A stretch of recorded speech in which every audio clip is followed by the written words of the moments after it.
for Britain to stay in the European Union. She says the turmoil after the vote to leave reinforces the need for steady leadership in Washington. Joining me now from New Hampshire is Clinton campaign manager Robbie Mook. And Robbie, welcome to Fox News Sunday. Thanks. The British vote to leave the EU was a populist movement, anti-establishment, fear of immigration, fear of global trading that is leaving millions of people behind.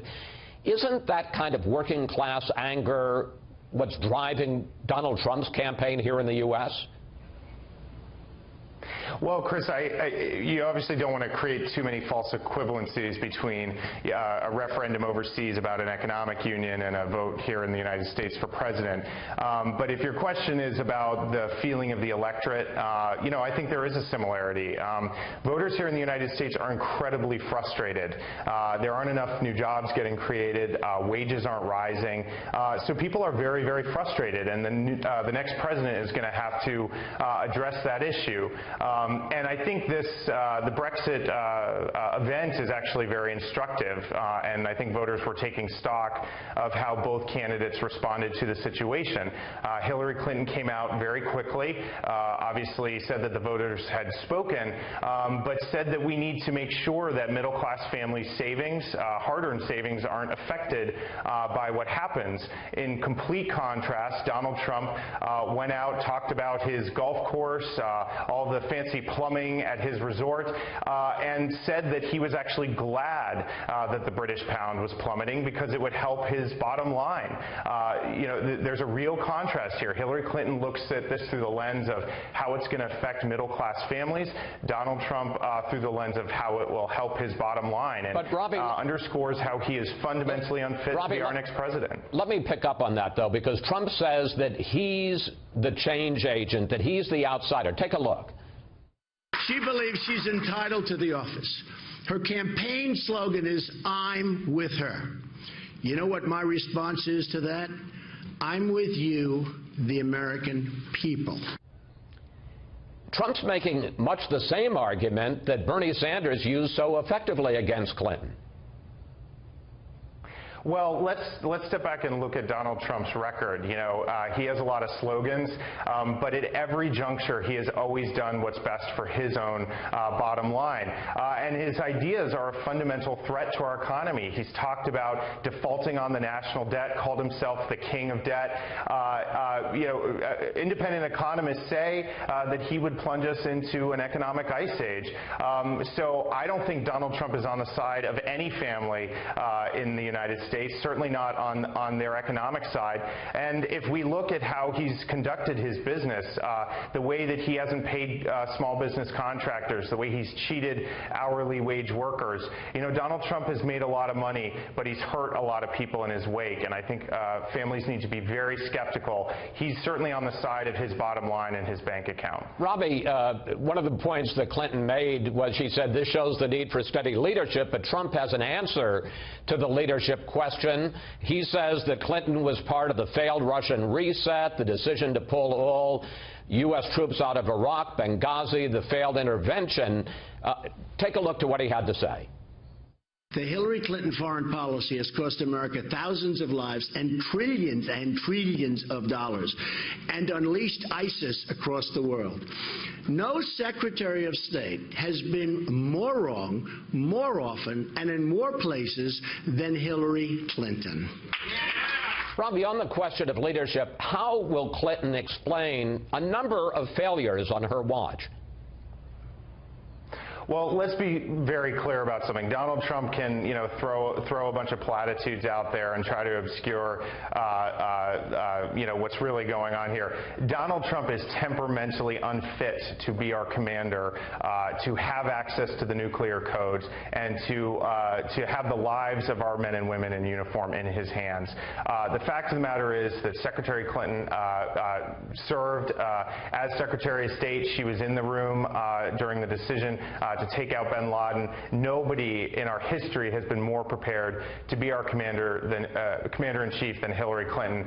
Donald Trump simply doesn't have the temperament, and he will actually make us less secure, if no other way than just in the words he uses, the way he praises dictators, and his utter lack of experience in foreign affairs. Let's talk about some issues. I asked Newt Gingrich in the previous segment about the Supreme Court's non-decision that will, in effect, block Obama's executive action to defer deportations of millions of people in this country illegally.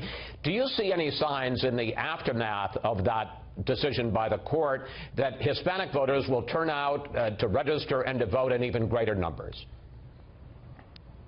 Well, I think there's a lot at stake for all Americans with this Supreme Court. I think that this situation highlights the importance of electing a president who will appoint common sense justices, who will be on the side of everyday people, who will reform our campaign finance system.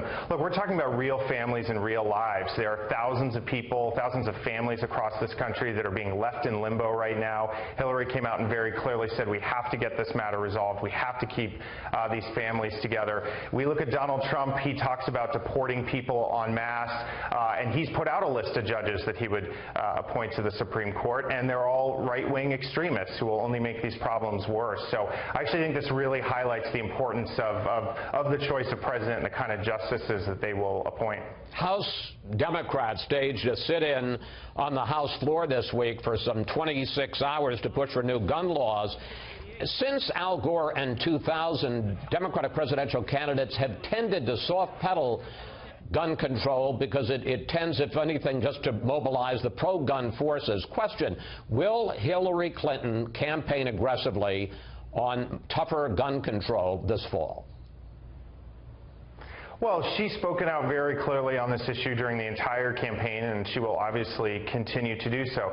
Look, this is very simple. We need to keep guns out of the hands of dangerous criminals, out of the hands of terrorists, and Republicans, including Donald Trump, are trying to block this at every step. This is something that the American people support overwhelmingly, and for the sake of the safety of families across this country, we just need to get something done, and that's what Hillary's proposing that we do.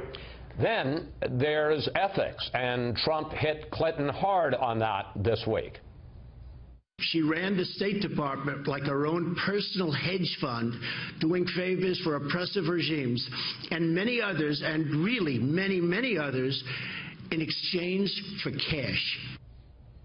And according to a recent poll, 33% say she's honest and trustworthy, 62% say no. Ravi, given all the questions that keep coming up, how is she going to handle the question of ethics? Well, first of all, Trump's speech earlier this week was just riddled with outright lies, inaccuracies. It's been fact-checked probably more than any other speech. Let me just say, I pointed that out to Gingrich, but go ahead. Okay, I mean, it's riddled with inaccuracies, and this is just another one. You know, I find it very ironic that Donald Trump, bought his Turnberry golf course, from an Arab country, and has made tremendous profit by making deals with countries with all sorts of human rights abuse records, and so, I think Donald Trump has more to answer on this question but I mean, than Hillary just Clinton. Briefly, and we're running out of time, how about Clinton's ethics? How's she going to answer about that? Well, Hillary Clinton has actually been the most transparent Secretary of State in our history. She's released all of her emails. She's released her schedules. I think the record speaks for itself here. Donald Trump has yet to release his taxes. Without litigating all of it, there's a lot of pushback on that.